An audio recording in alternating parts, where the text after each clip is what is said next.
Coming up next on the Jeff Crilley Show, if you're an entrepreneur and you're stuck, you're going to want to watch this next episode. We'll be talking to a leading national expert. His story just ahead.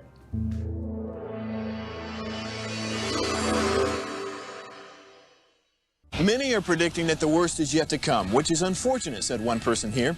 Until now, they've enjoyed the reputation of being the nation's icebox. Watched a burglar in his home this morning by webcam. As a journalist of over 25 years, stories are what make my world turn. Reporting live from the Dallas newsroom tonight, Jeff Crilley, Fox 4 News. But in 2008, I took the jump from my familiar life and started a PR firm from my home. We're talking about anyone with a camcorder like the one I'm using becomes a television network. We started slowly growing the company, and we now have over 100 clients, and we've branched into the world of live digital broadcasting. I now own 8 different TV studios and have a huge team. And the stories that I now get to share are sometimes the most important of my life.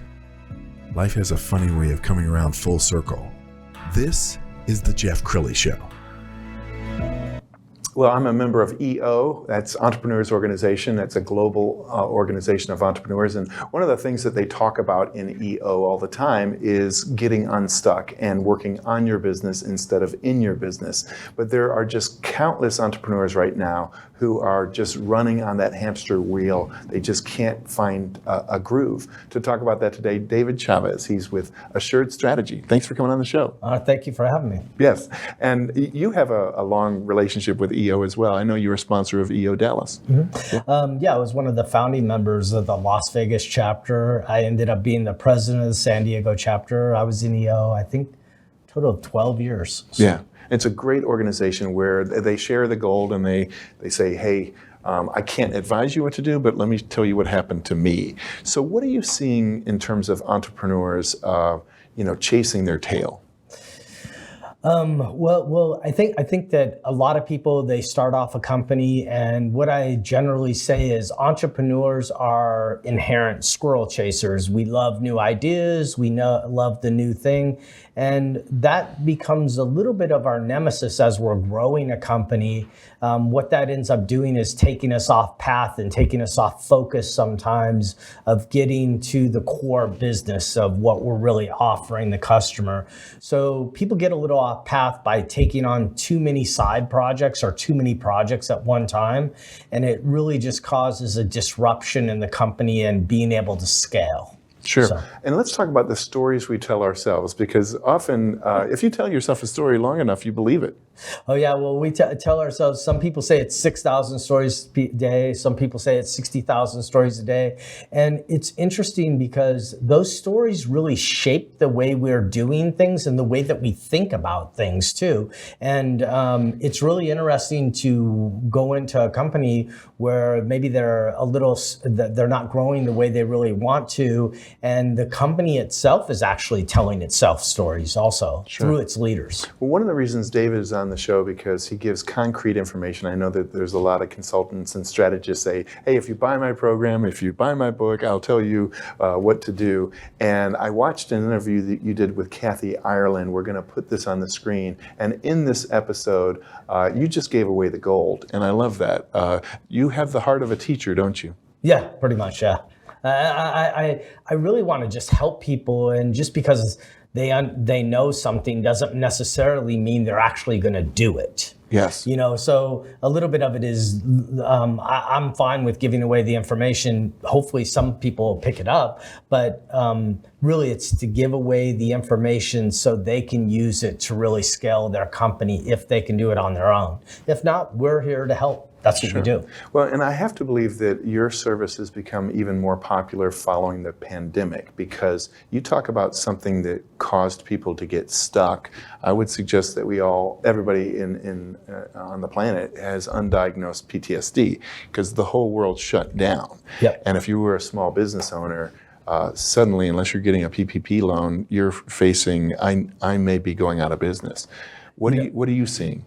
Yeah, right after the pandemic, it's funny you're bringing that up, because I think that's a great analogy too, is right after the pandemic, There's a quote that's my favorite strategy quote. It's a quote by Jack Welch. Strategy is not a lengthy action plan. It's an evolution of a central idea through continually changing circumstances. So if you take Jim Collins's BHAG, that's 10 to 30 years out, that's your real place where you're trying to take your company. And what Jack Welch was really saying is, don't fall in love with your business model or the path you're on right now. Be able to adapt that path as things change. When the pandemic happened, I went and sat with all the executive teams that were currently with our firm, and we sat down and went over where they're trying to take their company, and then it was easier to adapt the path. So I didn't lose any clients. And matter of fact, a lot of my clients had some of the best years ever around that time. And part of it is making sure that you're focused on the right things. So like as the owner of the company, I love doing things like this, interviews like this. Right. I love media relations. I just do the stuff that I'm good at and that brings me joy, and none of the stuff that drains your joy. So talk about the importance of entrepreneurs doing what they're gifted in doing. Yeah, it's funny because when we start a company, we have to be the jack of all trades, right? I have to take out the garbage. I have to clean the bathroom. I have to, I have to do all these other things besides do what I'm doing. And then as I start to scale, I need to focus a little bit more of my time and attention. And really, if you're in the right spot as an entrepreneur, you're just loving every single day because you're just out doing what you love to do. And you're not caught up in actually running the business. That the day-to-day things you're leaving to people to actually do for you that actually do it really well. And then you go out and you're sitting here talking to me today. Yeah, absolutely. So, yeah. As I said earlier, David and his team give away the gold. We got some pictures off of Facebook of some of the conferences and workshops that you do. When you're doing a workshop, what is one of your favorite topics to educate on? Well, I think it's a little bit about self-awareness. I think people often think they have a lot of knowledge about self-awareness, and they don't really understand how much they don't know about themselves. And what we try to do is help them understand that if you know about yourself, it actually helps you have different conversations with your team, because I may do things that are very limiting in a meeting that I don't even realize I'm doing. And if I'm the CEO or I'm the entrepreneur, no one's going to necessarily tell me, and there may be some people out there going, no, I'll tell them. A lot of times people that even say they tell them won't tell them. And so it's really just getting awareness about themselves and how their behavior ends up impacting the larger picture of what's trying to happen. And usually where our behavior gets us in trouble as entrepreneurs is really in our passion, because our passion's a little overwhelming. I haven't noticed any passion since I walked into your place today. So he's being facetious. I'm so passionate about this. Yeah, you're right. I mean, just passion screams at you walking into this place. Well, and that's what I'm saying is our passion gets us caught up sometimes, yes. And actually it's a double-edged sword, right? Yes, I agree. And so it's really just understanding yourself and how that passion can also hurt your company too. Agreed. Right. I agree. He's developed a bunch of raving fans. Here's one of them. Hey, good to see you. Welcome back. It's been a while, huh? Yeah, it has been a while. Crazy year. And again, thank you for putting the system that you put in place for us to actually work through some of the trials and tribulations that we've all experienced. Everybody says they've pivoted. Everybody says they've had to adjust. But without your system, it would have been a much more difficult process to go through.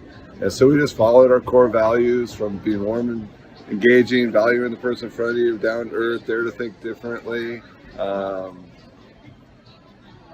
even during COVID, like when you got a little stuck at sometimes, you use those to help make some pretty critical decisions. Yeah, and also I had this little voice in the back of my head of David Chavez saying, hey, they're going to use those against you too. So if you want to be warm and engaged and you want to value the person in front of you, they're going to use that saying you're not being warm and engaged and you're not being valued when you actually are. So it's a double-edged sword, but man, without those, forget about it. And the bottom line is, in our purpose statement of enhancing lives. That's what we try to do here. You try to get 1,500 to 2,000 people every single Saturday trying to have the best experience they can have here. That wouldn't be possible without the processes that have been implemented and put together and worked on and changed, and the feedback loop of having your staff take ownership and having your teams take ownership instead of you having to make every damn decision every day. Just sitting here this morning with you, seeing me just chill out. You gave my life back to me, and that's what that whole thing is I was running around like a chicken with my head cut off for every weekend, all the time, and for why I had executives that I weren't allowed to make their own decisions and helping them make decisions. So now it's a whole different mindset for me. It's a whole different mindset for the team, and we were able to utilize that and shift and pivot and use that for good, and now our winery is running better than I could possibly imagine, and we're making, not just making more money, but making more people happy, and that's what eventually will lead to even making more money. So, and we were just talking about your valuation not too long ago, and you say that that's just really changed a lot too, huh?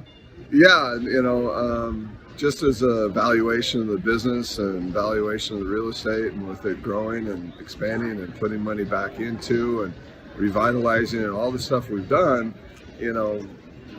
it's that number came back and it was like, oh damn, that's a pretty good number. Yeah. So it's only good if somebody's willing to buy it or somebody's willing to sell it, and I'm not willing to sell it yet because why? I'm having too much fun. Thank you. And that's, again, I'm enjoying my life once again, and I'm enjoying working through problems with people with a platform of which they're able to work through with those core values, and that's what it's all about. And once you enjoy your life and you enjoy what you do, you never work another day in your life. So it's pretty cool.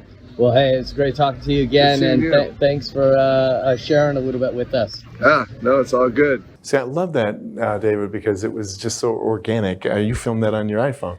Yeah, well, it was funny because after the pandemic started, this is probably about a year later, I'd stop by the winery anytime I'm out in Southern California. I just try to stop by, and he just happened to be there that day, and we were talking and just reminiscing. I go, hey, is there any way I could just do a video of you? And he goes, sure. And he goes, what are you going to ask me? I go, I don't know. We'll just go for it. And he goes, all right, I'm game. No, I loved it because, as a storyteller myself, you can tell when somebody's like a paid actor or something like that. And this was a man just telling his truth. Yep. What's another story of somebody you've helped?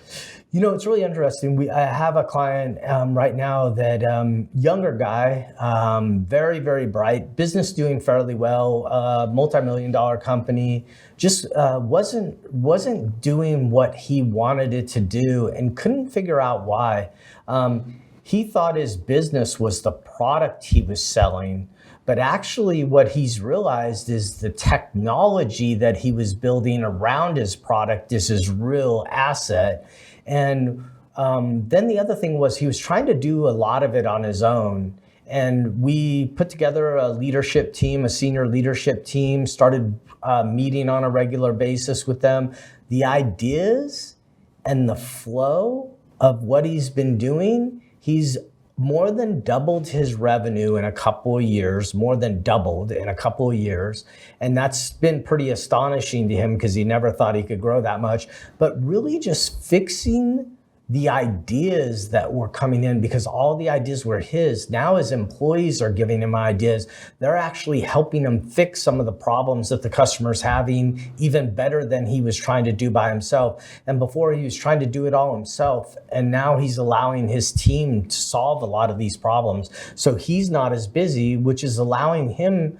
So right now he has a manufacturer that manufactures this product. He's actually looking to buy a manufacturing plant and manufacture his own product. Wow. So, David, I can see why you're so gifted in this area because as a strategist, you almost become a business therapist, don't you? I mean, you're learning everything about your clients.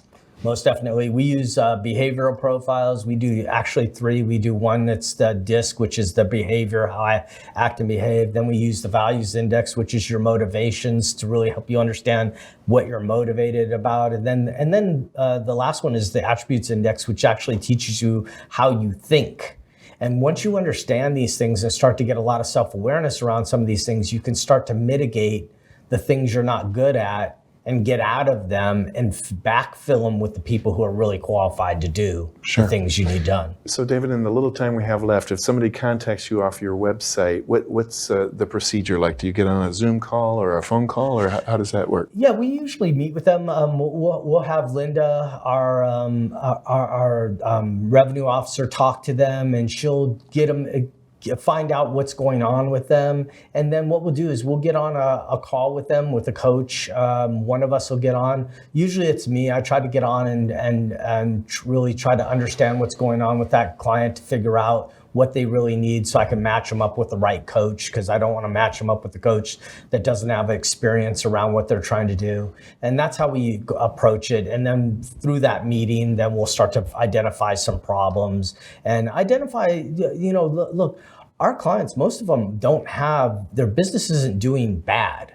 It's just not doing what the owner wants it to do. Sure. Right? Sure. It's more of, they're not stuck because they're in financial trouble. They're really stuck because it's just not getting the results that they really want. Yeah. So we talk a lot about that and try to figure out like what's the root of the problem. We don't do that in a few hour meeting, but we do it through a series of meetings, and then we propose to them on how we could help them. Outstanding. Well, David, you've been an amazing guest. We're going to end with the website, which is assuredstrategy.com. The great David Chavez. Thanks for coming on the show. All right. Thank you. That's it for now. We'll see you next time.